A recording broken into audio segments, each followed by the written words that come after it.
Donc, bonjour tout le monde. On voit que les participants rentrent tranquillement pour écouter ce webinaire. On va laisser quelques temps parce qu'on a quand même beaucoup de personnes qui sont inscrites. Donc, on va laisser le temps à toutes les vitesses d'Internet et les différents types d'ordi de se connecter. Donc, merci à tous d'être présents ce vendredi pour écouter la conférence, le webinaire aujourd'hui qui se portera sur la valeur des résultats et des mesures de l'expérience rapportées pour les patients, donc les troubles et les PREM pour la pratique clinique.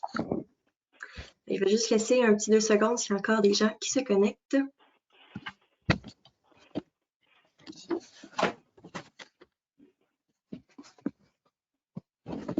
Donc aujourd'hui, le webinaire va être présenté par principalement Marie-Ève Poitras et Sarah Ahmed, mais on a aussi Sarah Enzel qui est parmi nous. Donc, si je vous présente nos deux conférencières principales, donc Marie-Ève Poitras est infirmière clinicienne, elle est professeure adjointe au département de médecine de l'Université de Sherbrooke. Elle est également chercheuse au CIUS du Saguenay-Lac-Saint-Jean. Elle dirige la chaire de recherche CRMUS sur les pratiques professionnelles optimales en soins primaires. Ses travaux concernent notamment l'amélioration des compétences des professionnels œuvrant en première ligne. On a aussi Sarah Ahmed, qui est professeure au département de médecine de l'école de physiothérapie et d'ergothérapie et membre associé en épidémiologie et biostatique et en médecine familiale, tout ça à l'Université de McGill. Elle est également chercheuse au Centre de recherche interdisciplinaire en réadaptation, donc le CRIR, au CIUS du Centre-Ouest de l'île de Montréal et au CUSM, le Centre de recherche et d'évaluation des résultats, le corps épidémiologie clinique. Et finalement, Sarah Enzel, qui est aussi assistante de recherche sur cette présentation. Donc, tout au long du webinaire, vous allez pouvoir poser vos questions. Donc, vous avez juste à aller dans votre panneau de configuration à votre gauche, dans la section questions pour poser vos questions. Et à la fin, on va aussi vous inviter à lever votre main pour pouvoir poser vous-même vos questions aux conférencières. On vous invite fortement, c'est plus dynamique et plus convivial de cette façon-là. Puis, n'hésitez pas, sinon, tout au long, par écrit, à poser vos questions. Si vous voulez parler ou discuter lors des discussions de la présentation, je vous invite aussi à donner vos commentaires dans la section chat là, de votre panneau de configuration pour pouvoir alimenter d'autres discussions. Donc, sur ça, je vais laisser la présentation à nos présentatrices pour qu'ils puissent présenter le webinaire. Bonne présentation.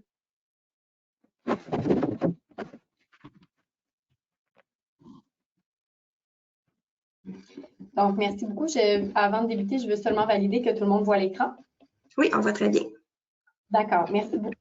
Donc, tout d'abord, merci beaucoup à Réseau en Québec de nous avoir invités, Sarah et moi, pour faire une introduction aux mesures auto-rapportées par le patient. Donc, il nous fait plaisir de co-donner la conférence les PREMS et les PREMS, une clé pour le système de santé apprenant et des soins centrés sur la personne.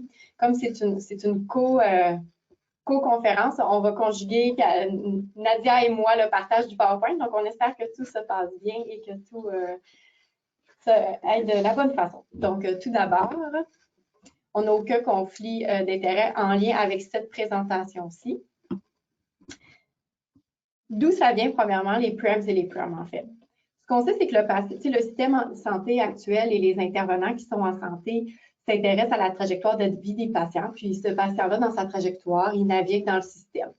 Les intervenants, en fait, qui sont en contact avec ce patient-là, documentent une pléiade d'informations cliniques, que ce soit des données biomédicales, des données terrain, plus avec la perception du patient de son langage, des données aussi plus administratives de type hospitalisation, visite à l'urgence, code de vulnérabilité.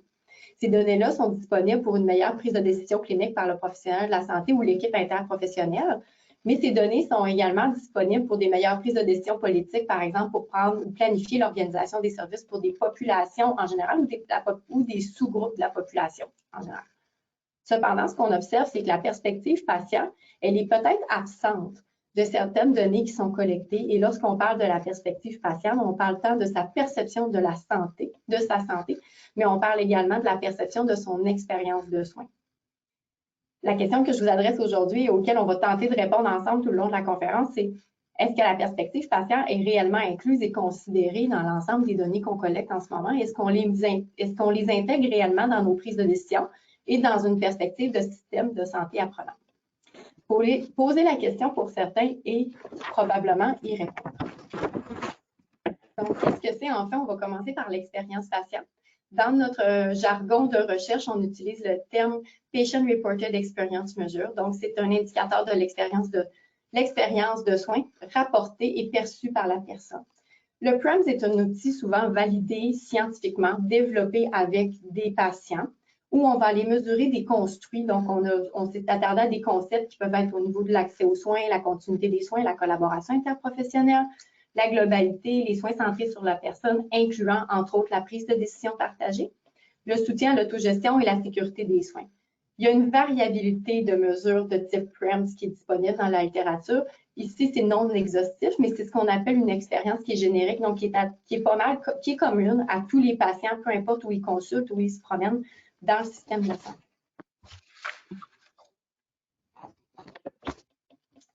Comment ces questionnaires-là, c'est important. Nous, dans les dernières années, on travaille beaucoup le concept du PRAM et on a beaucoup de professionnels de la santé ou de patients qui se questionnaient sur la validité de ces mesures-là. Donc, ce qu'il faut savoir, c'est que les PRAMs ou les PRAMs, Sarah pourra vous le dire, c'est que ce sont des outils qui ont été développés scientifiquement et qui sont jugés maintenant valides et fidèles. Qu'est-ce que ça veut dire? Ça veut dire que si on reprend cet outil-là, dépendamment de ses qualités métrologiques, c'est qu'on va être certain d'aller mesurer le bon concept. Quand on parle de l'expérience patiente, donc l'expérience de soins, mais on va aller chercher des dérivés ou des attentes de la réception du patient par rapport à son expérience. Les questionnaires, ils peuvent prendre en considération certains facteurs qui vont aller influencer ou moduler la perception du patient, puis là, entre autres, de son expérience de soins. Je vais vous faire un petit partage d'écran.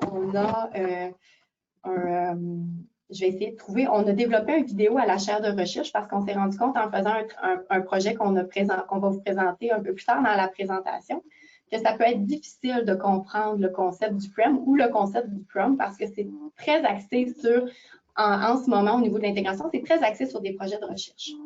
Donc, je vais essayer de trouver comment changer le... pardon, je ne sais pas si quelqu'un de Réseau 1 pourrait m'aider.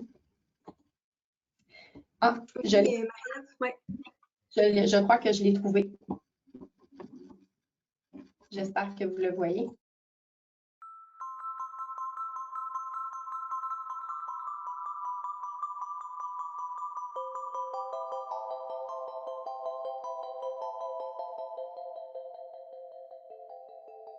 Le nombre élevé d'interventions qu'occasionnent les soins de santé reliés aux maladies chroniques peut être une cause d'une diminution de la qualité de vie pour la personne qui en est atteinte. De plus, une même maladie ou situation peut être vécue différemment d'une personne à une autre. C'est pourquoi les professionnels en soins doivent demeurer à l'écoute et personnaliser leur approche afin de l'adapter à la réalité de chacun et chacune. Seul le patient ou la patiente peut évaluer la qualité de l'expérience vécue avec l'équipe de soins. Il est donc nécessaire d'utiliser des échelles de mesure validées et comprises afin d'améliorer non seulement l'expérience de soins, mais aussi la pratique des professionnels. On appelle ces mesures les Patient Reported Experience Measures ou les mesures de l'expérience de soins auto-rapportées par les patients et patientes. Elles représentent des mesures que seuls ces dernières peuvent fournir. Très bien, Méliprem. Qu'est-ce que ça mange en hiver? C'est ce que nous allons voir ensemble. Les outils permettant ces mesures peuvent évaluer différentes composantes de l'expérience de soins, comme l'accès aux services, l'accueil, la capacité d'écoute et l'empathie démontrée par les professionnels, le confort devant les options de traitement utilisées et le respect des mesures sanitaires. Voyons ici, par exemple, un patient qui réfléchit à sa dernière rencontre avec l'infirmière de la clinique. J'ai pu constater que l'infirmière appliquait à la lettre les mesures sanitaires nécessaires afin de protéger mon système immunitaire affaibli. J'évaluerai donc mon sentiment de sécurité face au risque à 10 sur 10. J'ai également apprécié son écoute et son apathie lorsque je lui ai raconté mon histoire. Je n'ai pas ressenti que je l'ennuyais. Si j'avais à mesurer la qualité de la rencontre en général sur une échelle, je dirais très bien. Ces mesures sont obtenues en utilisant le plus souvent des questionnaires numériques ou papier validés scientifiquement auprès de patients et patientes et peuvent être remplis de façon autonome ou en collaboration avec un ou une professionnelle lors d'une visite. Les professionnels de la santé peuvent alors utiliser cette mesure pour mieux comprendre le point de vue de la personne quant aux soins reçus et ajuster leur approche pour les prochaines consultations. Ainsi, il est plus facile pour les professionnels de cibler les pratiques à perfectionner ou à personnaliser selon la condition de santé physique et psychologique du patient ou de la patiente. Voici un exemple de l'application d'un PREM lors d'une rencontre de suivi de la situation familiale d'une patiente avec le travailleur social de la clinique. Lors de notre dernière rencontre, en complétant le questionnaire sur votre expérience, vous aviez inscrit vous sentir très inconfortable à l'idée de choisir un organisme communautaire pour vous aider car vous ne vous sentiez pas assez outillé. Aujourd'hui, je vous ai donc rassemblé quelques dépliants d'informations afin de faciliter votre réflexion et éclairer votre décision. Merci d'avoir considéré mes craintes. J'en ferai la lecture et je serai alors plus confortable de faire un choix. Ces mesures peuvent aussi mener à une meilleure compréhension du point de vue du patient ou de la patiente par rapport aux méthodes utilisées par l'équipe de soins et à une approche personnalisée et perfectionnée. Le patient ou la patiente y collabore alors à titre de partenaire de ses soins.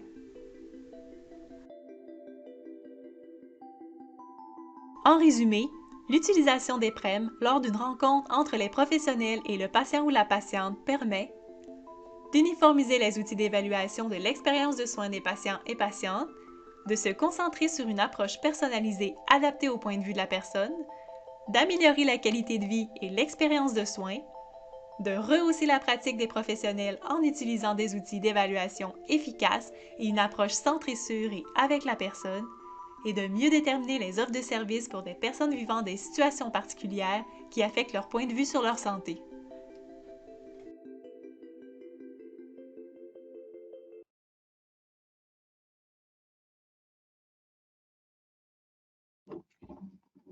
Donc, j'espère que cette vidéo vous a permis de comprendre d'une façon vulgarisée l'importance de l'utilisation du PREM et je céderai maintenant la parole à ma collègue Sarah. Merci beaucoup, Marie-Ève. Alors, comme Marie-Ève vient de décrire, les deux, les PROM et les PREM, sont importants pour comprendre le point de vue des personnes et sur l'impact de leur santé sur leur vie. Mais c'est aussi important de garder en tête c'est quoi une PROM et qu'est-ce que ce n'est pas aussi. Alors, ici, on voit une définition d'une PROM. C'est quelque chose qui vient directement du patient sans interprétation par une clinicien ou un membre de famille. Alors, voici des exemples des PROM, par exemple, la qualité de vie, les symptômes, le fonctionnement physique, sont des exemples de domaines qui sont évalués par des PROM. La prochaine. Alors, par exemple, la plupart des cliniciens partagent avec nous que la façon qu'ils recueillent des informations de patients, c'est principalement par des entrevues. Et l'information de l'entrevue, c'est important et c'est complémentaire à des PROM, mais il y a beaucoup des avantages d'être capable de faire un lien entre le perspective du patient et faire un lien avec une métrique qui peut être évaluée avec le temps pour voir l'évolution du patient avec le temps et pour l'évaluation de performance et pour voir est-ce que les améliorations qui sont mises en place vraiment ont l'effet qu'on veut pour améliorer les soins centrés sur le patient. Alors, voici des exemples spécifiquement des PREM et des PROM. On essaie de faire la coordination entre la présentation et le changement des diapos. Par exemple, les PREM et ce qu'on a vu dans le vidéo, ça demande des questions pour, par exemple, comprendre si quelqu'un pense que leurs soins étaient bien coordonnés. Et les PROM, par exemple, un rapport par le patient qui ne peut pas être interprété par quelqu'un d'autre, c'est par exemple le douleur chronique, qui peut être évalué sur une échelle de 0 à 10. La prochaine. Comme Marie-Ève a fait le point, c'est que la plupart du temps, dans le système de santé, dans la recherche, on passe beaucoup plus de temps sur des outcomes reliés plus à les symptômes et les déficiences. Tu peux peser encore pour la prochaine. et moins sur des outcomes qui sont plus pertinents pour la personne, comme la qualité de vie. Alors, si on regarde le continuum des outcomes, on voit que plus de temps est passé sur les types des indicateurs plus cliniques et moins sur les indicateurs nécessairement qui sont importants ou choisis par les patients et les familles. Ça s'améliore avec le temps. Il y a beaucoup d'initiatives qui essaient de faire la complémentarité entre ces types d'outcomes. Un des exemples dans la prochaine diapo, c'est l'initiative OECD et Paris. C'est une initiative internationale qui vise à harmoniser l'utilisation des PRIM et PROM à travers différents pays.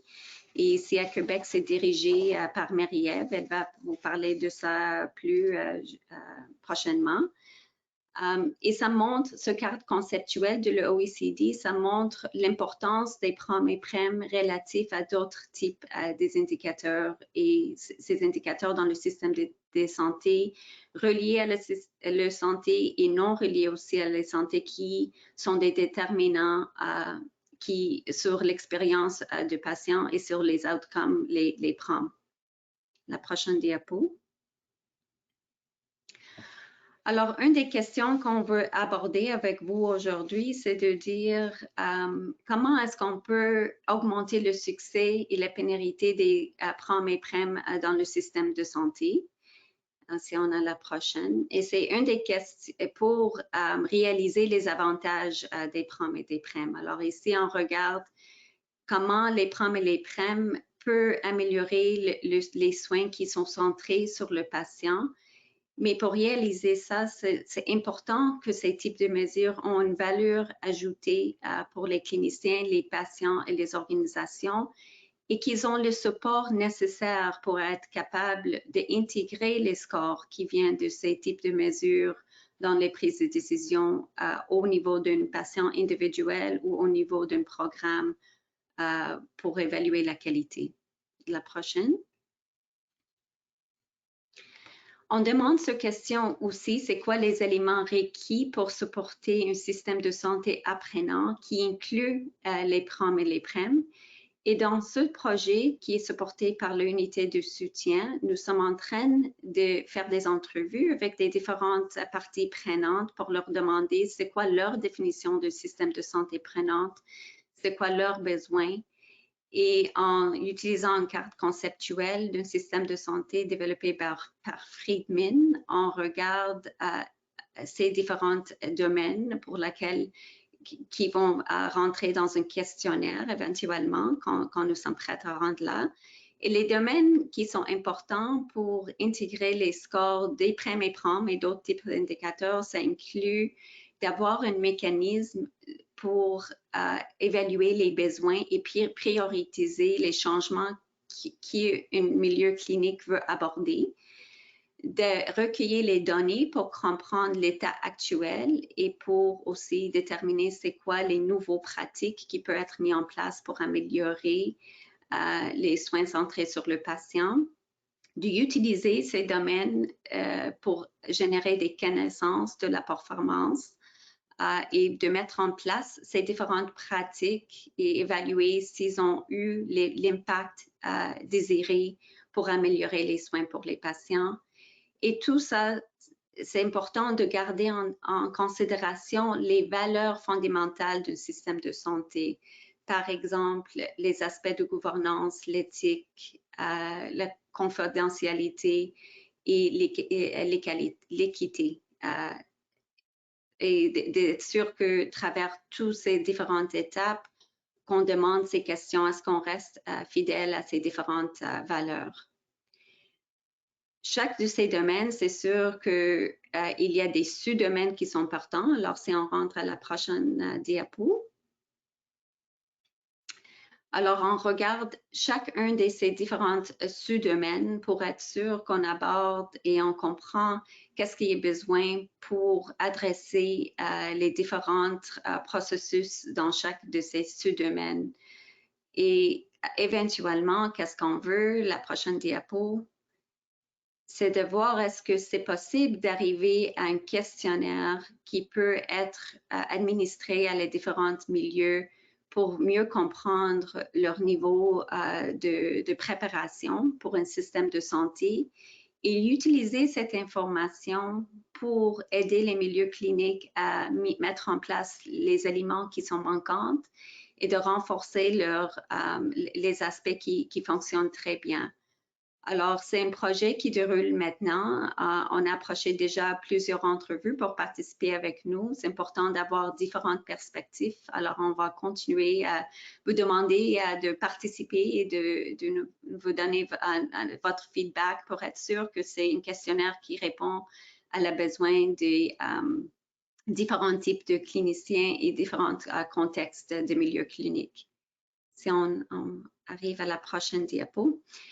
Arrivant plus spécifiquement au milieu clinique, on travaille avec différentes équipes pour leur supporter dans le développement d'un plan d'implémentation des PROM et PREM.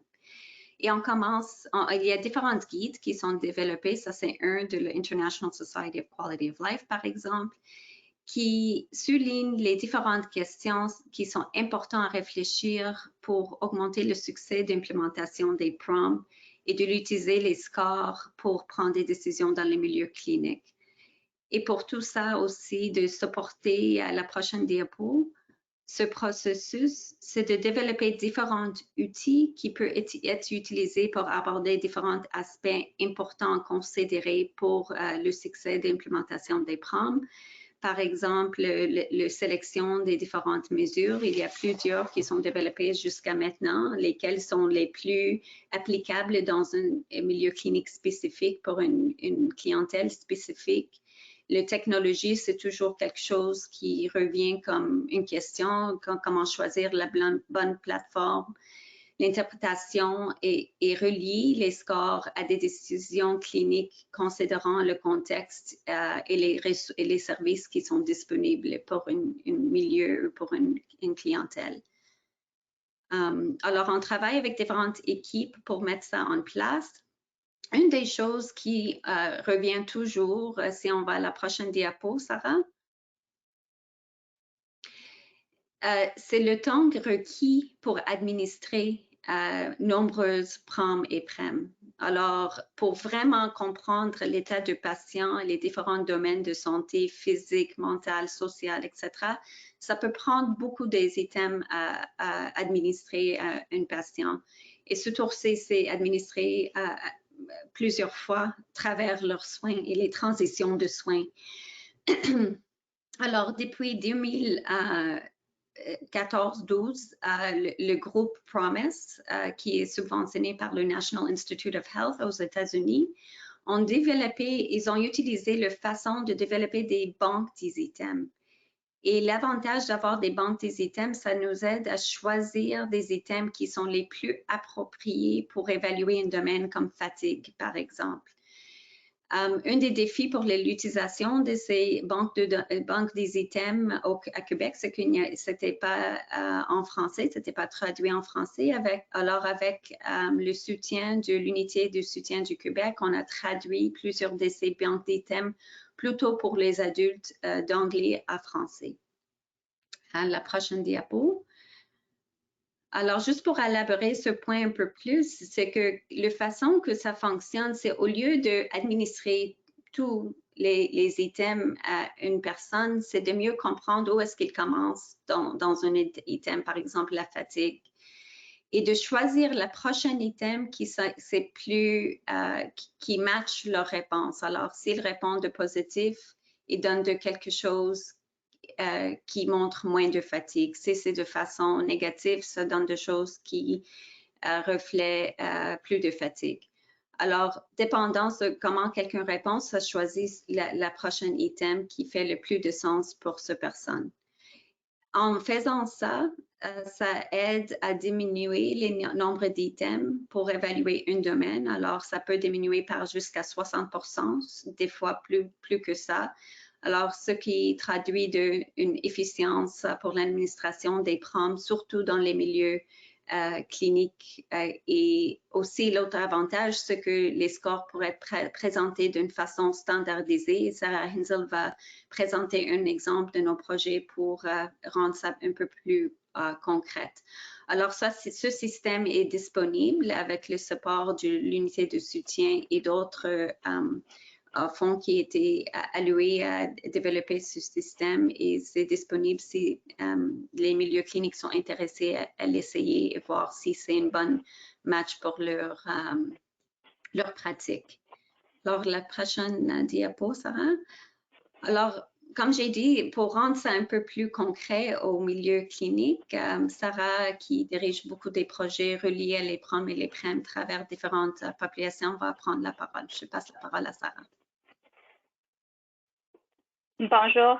Donc, je vais vous expliquer comment on a intégré les PROM dans un milieu clinique. Donc, un exemple qu'on va utiliser, c'est une clinique de douleur lombaire. Donc, on travaillait avec, c'était une équipe interdisciplinaire. Il y avait un physiothérapeute, une infirmière, un psychologue. Et puis, on a fait plusieurs rencontres avec eux. Et puis, on a vraiment abordé 3 questions. C'était quel PROM utiliser dans leur clinique? Comment intégrer les PROM dans leur flux de travail sans trop changer le flux qu'ils avaient déjà. Et puis aussi, comment afficher les résultats dans un rapport d'une manière qui est très facile à interpréter. Donc, pour la première question, pour quel PROM utiliser, on leur a demandé des questions comme qu'est-ce qui vous aiderait vraiment à planifier vos traitements, comme aussi pour les suivis et pour le congé, comme quelles informations qu'ils ont vraiment besoin pour les plans de traitement.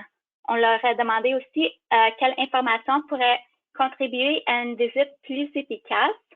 Donc, par exemple, si les cliniciens savent déjà le patient, la fatigue, c'est pas un problème. Et la dépression, il n'y a pas de problème là non plus.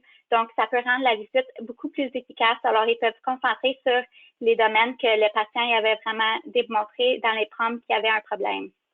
Et puis, on leur a aussi demandé quelles informations pourraient aider la communication avec le patient. Donc, s'il y avait des choses qu'ils voulaient savoir avant la visite, qui pourraient aider leur communication pendant la visite. Donc, la prochaine question, c'était le flux de travail. On leur a demandé quel était leur flux de travail déjà et puis comment on pourrait intégrer les PROM de manière qui ne changerait pas beaucoup le flux de travail. Donc, à la gauche, on a les rôles de chaque personne. On a le patient, l'assistante administrative et puis l'équipe clinique. Donc, c'est ça qu'on a décidé pour leur flux de travail pour intégrer les PROM. Donc, au numéro 1, le patient est envoyé un lien par l'assistante administrative lorsque le patient est admis pour compléter les PROM à la maison. Et puis, on espère qu'ils sont complétés à la maison, mais s'ils ne le sont pas, le patient est demandé de venir à la clinique une demi-heure d'avance pour compléter les PROM sur une tablette à la clinique. Et puis, aussitôt que les PROM sont complétés, à numéro 3, il y a un rapport qui est généré. Et puis, l'équipe clinique peuvent déjà voir le rapport. Donc, ils peuvent vérifier les résultats avant la visite. Et puis, pendant la visite, ils peuvent discuter les résultats avec le patient et puis aussi l'utiliser dans les plans de traitement. Et puis, c'est la même chose pour les suivis et les congés où le patient est encore envoyé les PROM pour faire à la maison. Lorsque les PROM sont complétés, un rapport est généré. Et puis, aux visites de suivi et congés, à numéro 6, ils peuvent discuter avec le patient les résultats des PROM, la progression depuis la première visite et puis l'utiliser dans les plans de suivi et de congé. Et puis, la dernière chose qu'on a vraiment beaucoup discuté avec eux, c'est comment ils voulaient voir l'information, donc les résultats des PROM. Donc, ceci est des exemples qu'on a discutés. À la gauche, c'est un exemple de la première visite. On a décidé qu'on mettrait tous les résultats dans un tableau. Et puis, dans le tableau, ça dit lorsqu'il y a un problème. Par exemple, ici, on voit trouble de sommeil, c'est un problème léger. Dépression, un problème modéré. Et puis, on a ici un graphique à cause d'une clinique de douleur lombaire d'où est-ce que le patient a dit qu'ils ont de la douleur. Et puis, à la droite, on a un graphique pour les suivis. Donc, on peut voir la trajectoire d'où se situe le patient pour certains domaines. pendant toute leur visite. Donc, dans cet exemple, le patient est à la visite numéro 3 et puis on peut facilement voir que, par exemple, la fatigue, ils ont commencé avec plus de fatigue et puis ça l'a diminué à la visite numéro 3. Et puis, cette manière de représenter l'information est très efficace, très vite pour les cliniciens. Tout ce qui est dans le rouge, c'est un problème sévère et tout ce qui est dans le vert, c'est il n'y a aucun de problème. Et puis, un score de 50 est la moyenne.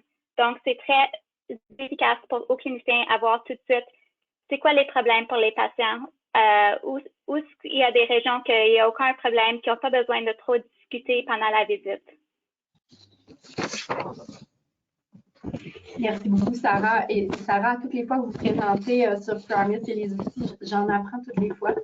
En complément aux travaux présentés par l'équipe de Sarah, notre équipe, on s'est intéressé, nous, à la perception des organismes professionnels et des organismes patients québécois. Donc, les organismes qui régissent les normes de profession, comme par exemple le Collège de médecine de famille, l'Ordre des infirmières, l'Ordre des immunothérapeutes et les associations patients, Diabète Canada, l'Association des parents aidants et j'en passe.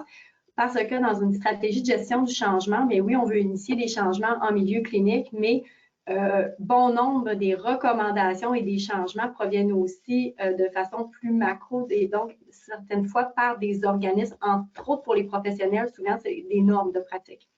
Donc, on s'est questionné à savoir si le PREMS et le PROM devenaient une norme de pratique à être intégrée comme une qualité de l'acte. Bien, où en sont les associations professionnelles et les associations de patients dans l'intégration des mesures auto-rapportées, tant au niveau de l'expérience que de la perception de la santé. Donc, on a conduit dans la dernière année un scan environnemental. C'est un projet qui est collatéral au projet Paris que je vais vous présenter tout à l'heure et qui est financé par l'unité soutien SSA du Québec. Donc, l'objectif était de décrire l'état actuel de l'intégration des PREMS et des PROMs et comment on devait les utiliser pour favoriser une meilleure prise de décision. Ce qu'on voulait, c'est entendre les grands organismes québécois. Donc, on a conduit des entrevues semi-dirigées et on a co-construit un guide d'entrevue en partenariat avec les membres de l'équipe Paris, mais également en partenariat avec les patients et les cliniciens qui représentaient notre clientèle cible. Donc, on a répertorié l'ensemble des organismes, la majorité des organismes québécois, tant patients que professionnels, via différents sites Internet et on s'est créé une banque de données et on a contacté plus de 52 organisations. 28 organisations ont répondu à notre appel. On en a 19 qui étaient professionnels et on avait 9 organisations patients. Pour la majorité des organismes, en fond, ce qu'on peut remarquer, quand on les questionnait, c'était qu'on n'avait plus de la majorité, on avait environ 50% des organismes que lorsqu'on leur parlait des mesures auto-rapportées par les patients, ne savaient pas de quoi on parlait et c'était un concept vraiment très nouveau. De là est découlé le vidéo que vous avez vu en début de présentation pour tenter justement de vulgariser le concept du PREMS ou du PROMS pour que ça soit plus facile pour les répondants de pouvoir s'approprier ce concept-là et de répondre de façon adéquate. Pour certains organismes professionnels ou de patients, le concept n'était pas nouveau, mais nous ont clairement dit que ce n'était pas adopté, ce n'était pas de l'information qui était transmise aux patients ou transmise aux membres. Et finalement, on avait une infime proportion qui l'utilisaient déjà dans certaines structures de leur organisation ou auprès de certains membres. En gros, ce qu'on remarque, c'est qu'on a 84% des organismes qu'on a contactés, tant patients que professionnels, qui sont favorables à l'intégration des outils auto-rapportés par les patients et qui croient même qu'il y aura un plus-value réel pour l'auto-évaluation des pratiques. Donc, on vient rejoindre ici une norme de pratique, mais aussi une évaluation de la qualité de l'acte, à savoir que le professionnel exerce toujours de la bonne façon selon les évidences scientifiques, mais aussi selon les besoins de la clientèle qu'il dessert. On a un 16% d'organismes professionnels qui ne préféraient pas insister ils préfèrent insister sur une entrevue globale et une entrevue complète avec le patient plutôt d'intégrer des nouveaux outils qui entraîneraient, selon eux, une lourdeur administrative. C'est intéressant au niveau des associations patients. Certains d'entre eux avaient peur que l'utilisation d'outils auto-rapportés par le patient et utilisés par les professionnels de la santé en milieu clinique amènerait peut-être une déshumanisation des soins et même une désorganisation de la structure des soins qui serait rendue trop générique et pas assez centrée sur la personne. Au niveau des points à retenir, parce que le temps file, le scan nous a appris en fait que le PROMS Le PROMS est un concept qui est davantage connu que le PREMS par les professionnels et par les patients. Pourquoi? Parce que certains outils qui existent en milieu clinique et pour lesquels, entre autres, les professionnels ont été formés et les patients, dans certaines catégories de groupes de patients, ont déjà complété, entre autres, des questionnaires. Lorsqu'on parle du PREMS, cependant, on est plus dans le conceptuel et c'est plus difficile pour les professionnels ou les représentants des professionnels et les représentants patients de comprendre en quoi cette mesure-là pourrait permettre une amélioration de la qualité des soins et des services qui sont donnés aux patients. Ce qu'on observe également, c'est que c'est un concept qui est encore au niveau de beaucoup de la recherche et il est très peu utilisé et on méconnaît aussi le processus de création des outils et la rigueur scientifique derrière l'utilisation de ces outils. La totalité des organismes professionnels auxquels on a parlé nous ont dit que s'il y a utilisation de PREM et de PROM dans la pratique des professionnels de la santé, on devrait les soutenir adéquatement pour qu'ils s'approprient cette innovation et on devrait les soutenir à développer des compétences en lien avec l'utilisation des outils, l'interprétation et l'intégration des données dans leur pratique clinique. Les organisations patients, eux, se sont sentis pas très concernés par le concept du PREM et du PROM, nous rappelant fréquemment que leur mission était de donner des services aux patients et de l'information aux patients et que le PREM et le PROM étaient peut-être loin de leur mission. Finalement, on a observé que la majorité des organisations avaient une grande ouverture à utiliser ces mesures-là, mais on pourra en parler en plus en profondeur, mais on a vu beaucoup de convergence avec les différents domaines présentés par Sarah antérieurement au niveau des éléments organisationnels, personnels et professionnels qui pourraient rendre plus facile ou plus difficile l'utilisation des PREMS et des PROM, puis c'est perçu largement peut-être comme un fardeau par les professionnels. Finalement, l'ensemble de notre démarche de recrutement, bien qu'on ait un bon taux de participation, nous a permis de constater qu'il y a un énorme travail de vulgarisation à conduire pour informer et former, mais également pour démontrer la pertinence de l'utilisation des mesures auto-rapportées patients, tant du côté des professionnels de la santé, des services sociaux, que des patients ou des associations patients. Tel que mentionné en début de conférence, il y a deux grandes initiatives auxquelles on voulait vous parler aujourd'hui. La première étant l'étude Paris que j'ai la chance de diriger avec une belle équipe de chercheurs que vous voyez ici-bas. C'est une équipe qui a été créée par le Réseau 1 Québec pour mener un mandat québécois, mais on est collé à une initiative canadienne, mais également une initiative internationale. Donc, l'étude de Paris, dans le fond, c'est une étude qui s'intéresse à savoir comment les résultats de santé, de l'expérience et de la santé perçue des patients varient en fonction des milieux socio-économiques à l'international. Donc, ce qu'on désire, c'est collecter des PREMS et des PROMs auprès de patients atteints de maladies chroniques en soins primaires et voir s'il y a des variations dans la perception de la santé et perception de l'expérience en fonction des caractéristiques des patients, mais également des caractéristiques des cliniques médicales dans lesquelles les patients évoluent. Donc, c'est un projet qui est déjà en route depuis 2018. C'est un projet en différentes phases. En ce moment, on en est encore à la phase 1 où on développe le questionnaire avec les mesures auto-rapportées, mais il regroupe 18 pays, dont le Canada. 5 provinces font partie des provinces canadiennes qui participeront à l'enquête. Et au niveau québécois, dans les prochains mois, on va conduire l'étude pilote. On va recruter 5 à 7 cliniques entre 250 et 350 patients atteints de maladies chroniques par clinique. Puis on va tester le modèle prescrit par l'enquête, par l'étude Paris, parce que chaque pays, chaque province ont la même méthodologie, les mêmes méthodes de recrutement similairement, adaptées au contexte bien sûr, et on doit conduire une étude pilote pour tester le questionnaire et conduire la méthodologie. Ultérieurement, ce qu'on va faire, c'est en 2023-2024, on va lancer la grande étude Paris, donc, et on va pouvoir mesurer les indicateurs communs à tous. Et ce qui est intéressant avec cette étude-là, c'est qu'on va avoir un portrait québécois, un portrait des autres provinces également, donc on va être capable de corréler, comparer la performance des cliniques québécoises entre elles, mais également de la province de Québec avec les autres provinces canadiennes. Et on va être capable de comparer également la performance du Canada au niveau des soins primaires avec les 17 autres pays participants. Donc, c'est la première fois qu'une étude de la sorte est conduite en sol québécois et en sol canadien. Donc, ça va nous donner une belle base de données pour pouvoir conduire des travaux ultérieurs pour rehausser la qualité, entre autres, des soins qui sont donnés aux patients atteints de maladies chroniques dans les cliniques de soins primaires québécois.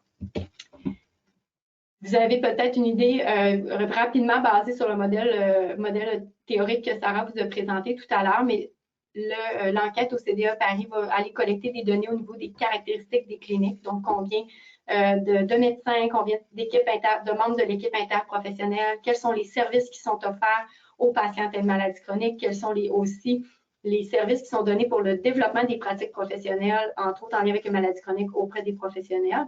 Et on va comparer tout ça avec des données auto-rapportées au niveau de la santé des patients, mais également de l'expérience de soins. Vous avez ici, là, par écrit, je vous passe le descriptif, mais ce sont les outils, entre autres, qui sont inclus là, dans le questionnaire. Un instant. Point important, ça va venir Sarah. Je te passe la parole. Merci, Marie-Ève. Alors, juste pour pouvoir faire un sommaire rapidement pour laisser du temps pour répondre à des questions, c'est que c'est un concept encore pas vraiment bien connu par les acteurs cliniques, les PROM et les PREM. Alors, il y a de transferts de connaissances à continuer à faire. Il y a des enjeux à tous les niveaux que Marie-Ève vient de nommer, qu'on a parlé en commençant la présentation. Mais on sait qu'il y a une utilité reconnue, mais il y a des craintes reliées à l'implémentation des PROM et des PREM. Alors, c'est de dire comment est-ce qu'on peut travailler ensemble pour trouver des solutions à ces obstacles qui le rendent un peu plus difficile, surtout pour l'utilisation des scores dans les décisions cliniques. Il y a beaucoup des initiatives cliniques ministérielles et de recherche. Alors, on veut vraiment que tout ce travail vienne ensemble pour être capable de faire des recommandations et de soutenir l'utilisation des PROM et PREM dans les milieux cliniques et dans les systèmes de santé apprenants. Il y a une volonté commune qui émerge de plus en plus, et surtout avec la participation des associations des patients qui demandent pour avoir ces types de mesures intégrées dans leurs soins. Il y a aussi des changements qui déroulent en termes d'informatique, en termes de partage de données qui va rendre l'accès et le partage d'informations et l'intégration avec d'autres types de données plus possibles. Alors, on espère que ça va continuer et l'importance des PREM et PROM va toujours être au centre de ces discussions. Et on sait que ce qui est un élément clé pour le succès d'intégration des PROM et PREM, c'est l'engagement des patients dans pas le développement des PROM et PREM, la sélection, ceux qui vont être intégrés dans le milieu clinique, et aussi dans l'interprétation des scores qui sortent des PROM et PREM, et aussi de travailler en collaboration pour définir les pratiques qui vont mettre en place pour répondre aux besoins des patients. Juste une estimation, on sait que moins de 25% des initiatives des PROM et PREM qui sont publiées dans la littérature impliquent vraiment les patients dans toutes les étapes. Alors, c'est important qu'on continue à faire l'effort et de mettre ça comme un aspect central pour l'utilisation des PROM et PREM. Marie-Ève, tu veux ajouter à ça? Ou... Non, merci. Tu as fait une excellente conclusion. Donc, on vous remercie tout le monde pour votre présence et nous serions prêts à accueillir vos questions ou vos commentaires. Donc, merci beaucoup. Je vais repartager mon écran. Donc, je rappelle à tout le monde que si vous voulez poser des questions, vous pouvez soit lever votre main et on va activer votre micro, ou vous pouvez poser les questions dans la section questions de votre panneau de configuration. Donc, pendant que les gens m'y jettent des questions, je vais juste vous remercier d'avoir présenté ce webinaire qui était fort pertinent. Je pense que vous avez bien démontré comment les PREM et les PROM permettent de vraiment mieux comprendre comment les patients perçoivent leurs conditions de santé, puis comment aussi les PREM et les PROM permettent aux cliniques de favoriser une amélioration des soins de service qui va être axée sur les patients, puis qu'il y avait beaucoup de réticence envers les cliniques à les utiliser, quand pourtant il y a plusieurs avantages à utiliser les PREM et les PROM dans leur quotidien à la clinique. Donc, pendant le webinaire, on avait eu une question quand on remplit les questionnaires des PREM et des PROM, est-ce que ces questionnaires-là sont gardés, les données brutes sont gardées directement dans le dossier? Si oui, comment? Sinon, pourquoi ils ne sont pas gardés?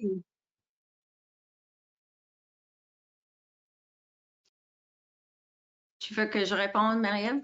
OK, je peux commencer. C'est une très bonne question. Ce qu'on n'a pas pensé quand on a commencé les projets dans le milieu clinique, mais quand c'est arrivé à intégrer les rapports dans le dossier clinique, qu'est-ce qu'on a trouvé? C'est que vraiment, je parle d'un CIUS spécifiquement avec qui on travaille, mais je pense que c'est les mêmes règles partout. C'est qu'ils voulaient seulement que les scores soient mis dans le dossier et pas toutes les réponses à les items. Et c'est relié aussi à les règlements des associations professionnelles et d'être sûr qu'il y a encore cette discussion que comment est-ce que les PROM et les PREM rentrent dans les soins de patients.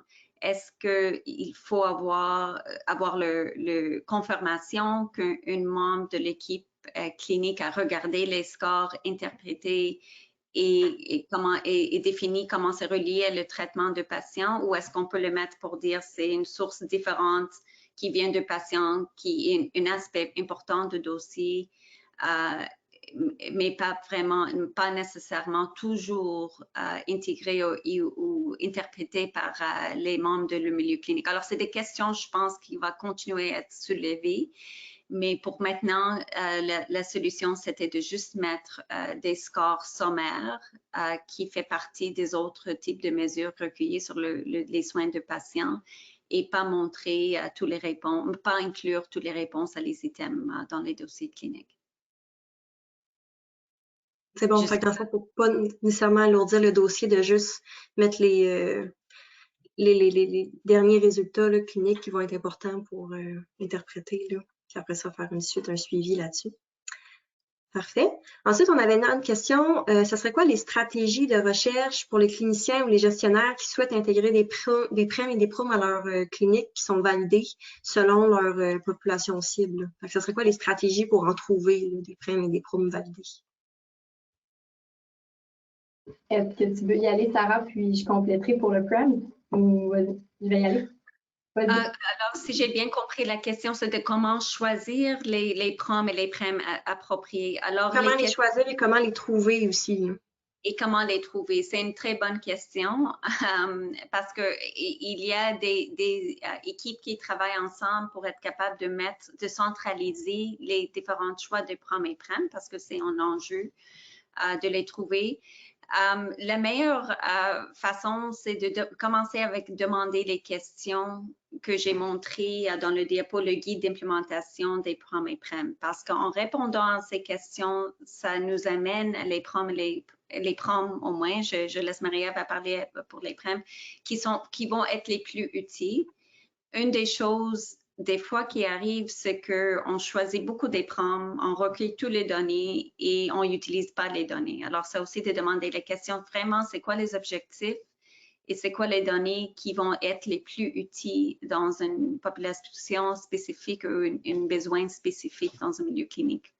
Comment les trouver? Ce que je peux suggérer pour aujourd'hui, c'est sûr que la littérature est pleine. Il y a des bases de données qui nomment des différentes PROM. Je ne sais pas, Marie-Ève, si ça existe aussi pour les PREM. Mais la chose qui peut aider, c'est que l'unité de soutien, un des services qu'ils rendent, c'est de donner des avis reliés à les PROM et les PREM. Alors, une demande peut être faite à travers l'unité de soutien et quelqu'un de l'équipe des PROM et PREM vont vous guider pour les différentes étapes pour l'implémentation des PROM et PREM. Marie-Ève? Merci. Puis j'ajouterais également que lorsqu'on veut implanter une mesure en lien avec l'expérience patient, il y a un défi supplémentaire en termes qu'on n'a pas de bibliothèque de PREMS où on ne peut pas trouver facilement il n'y a pas d'une liste en disant qu'est-ce que je veux mesurer, les domaines, tout ça. Donc, il y a un travail à faire au niveau de la recension, donc d'où l'importance de s'allier avec des équipes qui connaissent le domaine. Ce qui est intéressant aussi, c'est de se questionner quelle est la clientèle avec laquelle on veut travailler pour l'intégration du PREMS et du PROM parce que Il y a des PREMS qu'on appelle génériques, donc qui peuvent être passés à l'ensemble de la population québécoise, on va dire ça comme ça, ou canadienne ou mondiale. Mais il y a des PREMS et des PREMS qui ont été développés aussi pour des expériences de soins particulières ou pour des conditions de santé particulières. Oncologie, diabète, insuffisance rénale, expérience post-chirurgicale. Donc, il y a beaucoup de PREMS qui sont contexte spécifiques ou conditions spécifiques. Donc, on doit se demander à qui on désire, avec quel type de patient on veut intégrer le PREMS et le PROMS, et ensuite, on peut aller déterminer. Dans une perspective, on est à Réseau Québec, donc dans une perspective de médecine familiale où le patient a une complexité ou c'est une vision globale, physique, mentale, psychosociale, le PREMS générique ou le PROMS générique devient franchement intéressant parce que peu importe la trajectoire de vie du patient ou l'épisode de soins dans lequel il se trouve, bien, ça va nous donner de l'information, peu importe peut-être le moment de sa vie ou une condition de santé prédomine sur une autre, par exemple. Donc là, ça peut être franchement intéressant d'utiliser un PROM ou un PREM générique, par exemple. C'est bon. Puis je vois aussi que dans le chat, il y a quelqu'un qui a donné une ressource ici pour faire des demandes là, pour des PREM et des PROM, je crois. Là. Fait que les personnes qui sont intéressées pourraient aller voir sur ça. On avait aussi une main levée de Nadia Bouda. On va activer votre micro pour si vous voulez poser votre question. Bonjour, merci pour votre présentation qui est très intéressante. D'ailleurs, notre équipe de recherche, ma collègue, elle est là présente avec moi, on travaille justement sur ce type de données. Et en fait, ma question rejoint la question de Pamela tout à l'heure, et vous avez répondu en partie. Ma question peut-être, c'est beaucoup plus un commentaire qu'une question, parce que je me dis que c'est intéressant de mesurer l'expérience des patients et aussi d'évaluer, comme vous avez donné l'exemple, la douleur et tout ça. En fait, comme j'ai une petite expérience dans le domaine de la santé, je me dis que puisque la population de patients, elle est large, et quand vous dites, quand vous en envoie, le patient, il va répondre pendant à des questions et la durée, comme je viens de voir, 20 à 25 minutes, je trouve que c'est un peu long. Je ne sais pas, est-ce que vous avez essayé de raccourcir, parce que généralement, les patients, s'ils sont malades, ils n'ont pas envie de répondre à des questions pour une longue période. Donc, peut-être raccourcir, je sais que ce n'est pas évident, mais si je me place du point de vue de patient, peut-être qu'il faudrait, pour la durée du questionnaire, ne pas trop le choix, justement, des questions à poser doit être plus pertinent et moins lent. Voilà, ça c'est une première. Et aussi, comme vous avez dit, on ne peut pas cibler toute la population parce que les patients, il y a des patients qui ne savent pas lire, il y a plein de populations de patients. Cette évaluation va mesurer un aspect d'un type de patient, pas tous les patients. Donc, puisque les patients sont différents, les pathologies sont différentes, et donc on pourra évoluer un aspect parmi plein d'autres aspects. Donc, comme vous avez répondu, Marie-Ève, vous avez dit il faudrait cibler les populations cibles, cibler les pathologies. Peut-être après, puisque ça débute, hein, donc bien sûr, quand on devient, comment dire ça, j'ai oublié c'est en forgeant qu'on devient forgeron, là, et donc avec l'expérience, on pourra affiner et pouvoir utiliser, c'est très très pertinent parce que c'est important d'avoir l'expérience patient pour pouvoir améliorer le système de santé. Je vous remercie. Merci beaucoup du commentaire. C'est très pertinent. Puis effectivement, je pense que la longueur des questionnaires, des fois, peut permettre de limiter là, la réponse des patients.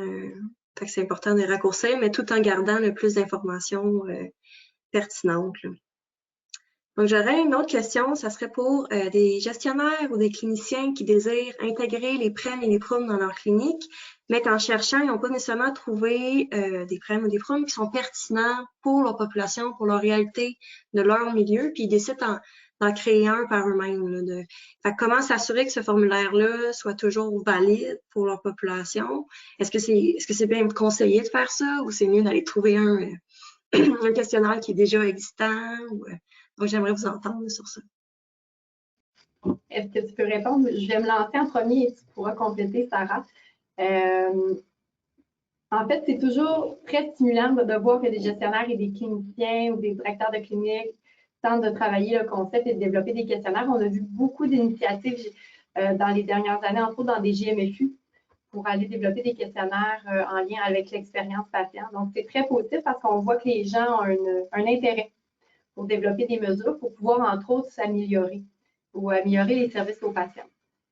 S'ils désirent le faire parce qu'ils n'ont pas trouvé d'outils qui peuvent permettre de mesurer des concepts, le premier conseil que je dirais, c'est de s'allier avec une équipe de chercheurs qui va leur permettre de développer un outil qui est fidèle et valide puis qui va pouvoir mesurer la même chose dans le temps.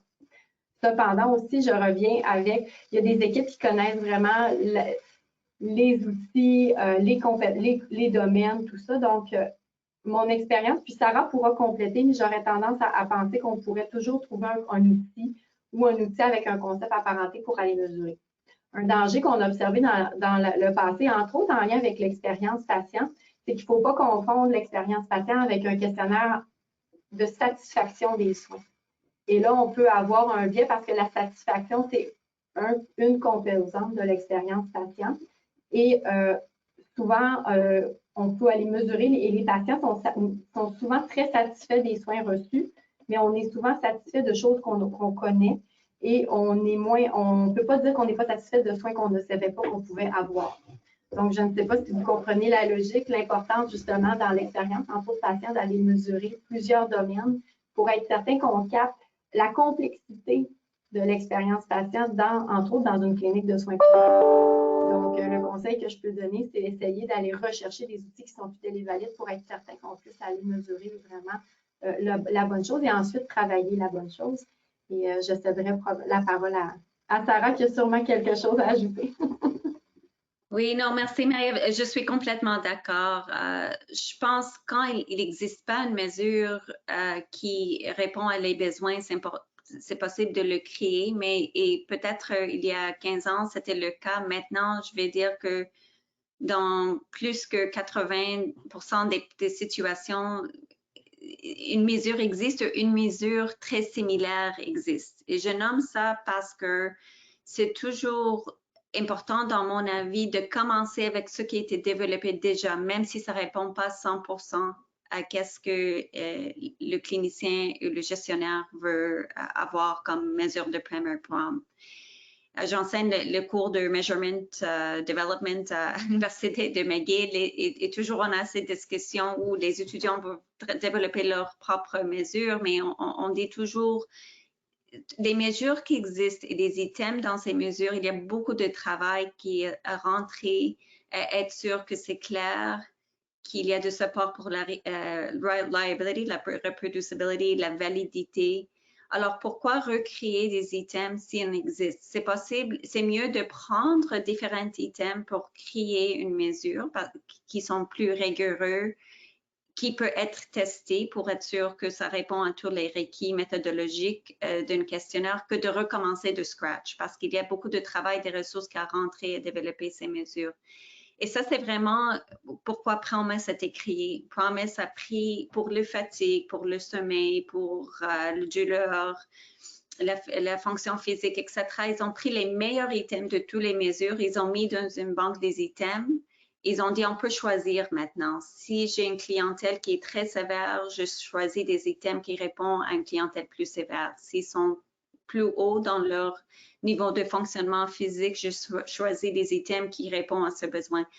Alors ça amène tous les meilleurs questionnaires ensemble, mais aussi ça nous achète de réduire le temps. Le commentaire qu'on vient d'entendre, c'est très important. Mais sans perdre la valeur et la validité et la méthodologie rigoureuse qui est rentrée dans le développement de ces mesures. Ce que je comprends, c'est de toujours préférer d'en choisir qui est déjà existant que plutôt d'en former. Je vais malheureusement devoir finir ce webinaire vu que le temps nous manque. Fait que juste avant que les gens quittent, je vais juste vous dire que le prochain webinaire, ça va être sur la santé durable qui va être donné par Jean-Pierre Després le 22 avril 2022. Vous pouvez écouter tous nos webinaires aussi sur notre chaîne YouTube. Tous les webinaires précédents et celui-ci aussi va s'y retrouver. Si vous avez des questions et idées, n'hésitez pas à nous communiquer à notre courriel. Donc encore un gros merci Marie-Ève et Sarah d'avoir présenté ce webinaire qui est très pertinent et qui va permettre aussi aux cliniciens qui vont écouter, aux chercheurs, de savoir comment mieux intégrer les PREM et les PROM là, dans leur clinique. Merci.